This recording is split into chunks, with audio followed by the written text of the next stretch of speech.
ಪ್ರಿಯಾಂಕಾ ಚೋಪ್ರಾ ಒಂದು ಕಾಲಕ್ಕೆ ತನ್ನ ಮಾದಕ ಮೈಮಾಟದಿಂದಲೇ ಹಿಂದಿ ರಸಿಕರ ಎದೆಗೆ ಕಿಚ್ಚು ಹಚ್ಚಿದ ಬ್ಯೂಟಿ. ತನಗಿಂತ ಕಿರಿಯನಾದ ಮುದ್ದಾದ ಚೆಲುವ ನಿಕ್ ಜೋನಸ್ನ ಕೈ ಹಿಡಿದ ನಂತರ ಹಾಲಿವುಡ್ನತ್ತ ಚಿತ್ತ ನೆಟ್ಟಿದ್ರು ಪ್ರಿಯಾಂಕಾ.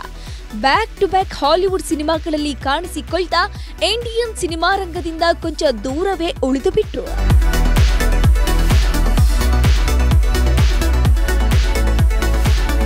ಸದ್ಯ ಪ್ರಿಯಾಂಕಾ ಚೋಪ್ರಾ ನಟನೆಯ Citadel web series global wise ಸದ್ದು ಮಾಡ್ತಿದೆ. ನಾಡಿಯಾ ಸಿನ್ ಆಗಿ ಈ ವೆಬ್ ಸೀರೀಸ್ ನಲ್ಲಿ ಪಿಗ್ಗಿ ಕಮಾಲ್ ಮಾಡಿದ್ದಾರೆ. ಪ್ರೈವೇಟ್ ಸ್ಪೈ ಆಗಿ ಇಡೀ ಪ್ರಪಂಚವನ್ನ ಕಾಪಾಡಲು ಹೋರಾಡುವ ಪಾತ್ರವನ್ನ ಪಿಗ್ಗಿ ಅಕ್ಷರಶಃ ಜೀವಿಸಿಬಿಟ್ಟಿದ್ದಾರೆ.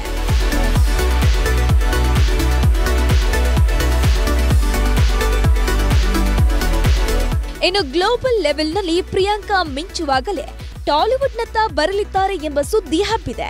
ನಮ್ಮ ಕನ್ನಡದ ಗ್ರೇಟ್ ಡೈರೆಕ್ಟರ್ ಪ್ರಶಾಂತ್ ನೀಲ್ ಪ್ರಿಯಾಂಕಾರನ್ನ ತೆಲುಗು ಚಿತ್ರರಂಗಕ್ಕೆ ಕರೆತರ್ತಿರೋ ಮಾಸ್ಟರ್ ಮೈಂಡ್ ಅನ್ನೋದು ವಿಶೇಷ ವಿಚಾರ. ಪ್ರಶಾಂತ್ ನೀಲ್ ಸಲಾರ್ನಲ್ಲಿ ಬ್ಯುಸಿಯಾಗಿದ್ದಾರೆ. ಸೆಪ್ಟೆಂಬರ್ನಲ್ಲಿ ಸಲಾರ್ ರಿಲೀಸ್ ಆಗಲಿದೆ. ಈ ಸಿನಿಮಾದ ನಂತರ ಜೂನಿಯರ್ ಎನ್ಟಿಆರ್ಗೆ ಆಕ್ಷನ್ ಕಟ್ ಹೇಳಲಿದ್ದಾರೆ ಪ್ರಶಾಂತ್ ನೀಲ್. ಇದೀಗ ಇದೇ ಸಿನಿಮಾಗೆ ಪ್ರಿಯಾಂಕಾ ಚೋಪ್ರಾರನ್ನ ಕರೆತರಲು ಪ್ಲಾನ್ ನಡೆಯುತ್ತಿದೆ ಎಂಬ ಮಾತುಗಳು ಟಾಲಿವುಡ್ನಲ್ಲಿ ರೌಂಡ್ ಹೊಡೆಯುತ್ತಿದೆ.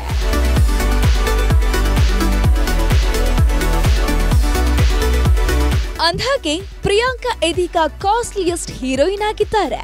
ಸಿಟಾಡೆಲ್ನಲ್ಲಿ ಅಭಿನಯಿಸಲು ಅದರ ನಾಯಕ ಎಷ್ಟು ಪೇಮೆಂಟ್ ಅನ್ನ ಪಡೆದಿದ್ರೋ ಅಷ್ಟೇ ಅಮೌಂಟ್ ನ ಪ್ರಿಯಾಂಕಾ ಕೂಡ ಪಡೆದಿದ್ದಾರೆ. ತನ್ನ ಮೂಲಕ ನಾಯಕ ಪ್ರಧಾನ ಚಿತ್ರರಂಗದಲ್ಲಿ ತಾನೇನು ಯಾರಿಗೂ ಕಮ್ಮಿ ಇಲ್ಲ ಎಂಬುದನ್ನ ಪ್ರೂವ್ ಮಾಡಿದ್ದಾರೆ.